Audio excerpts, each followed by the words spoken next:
দীপঙ্কর দীপ হিন্দু, তাহলে তোমাদের সমস্যা কি? একটা কথা খুব স্পষ্ট করে বলি, মানুষ হওয়ার আগে কারো ধর্ম দেখা লাগে না। দীপঙ্কর দীপ তিনি হিন্দু আর আমরা মুসলমান, তাতে কি হয়েছে আপনাদের মতো কিছু মুসলিম ভাই বোনদের? তার মৃত্যুর পর আমরা যখন ফেসবুকে শোক জানালাম, তখন লক্ষ্য করলাম একাধিক ভাই বোন প্রশ্ন তুলেছে, হিন্দুর জন্য তোমাদের এত মায়া কেন? তোমরা মুসলিম হয়ে হিন্দুর জন্য খাচ্ছ কেন?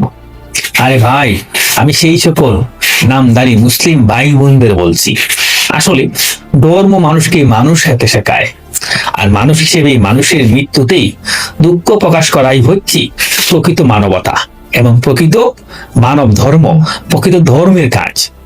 দীপঙ্কর দীপ শুধুই একজন হিন্দু নন, তিনি ছিলেন সিলেটের গর্ব, বাংলাদেশের লক্ষাধিক কন্টেন্ট ক্রিয়েটরদের আইকন। হাজারো তরুণ তরুণী তাকে অনুসরণ করে এই প্ল্যাটফর্মে কাজ করছে।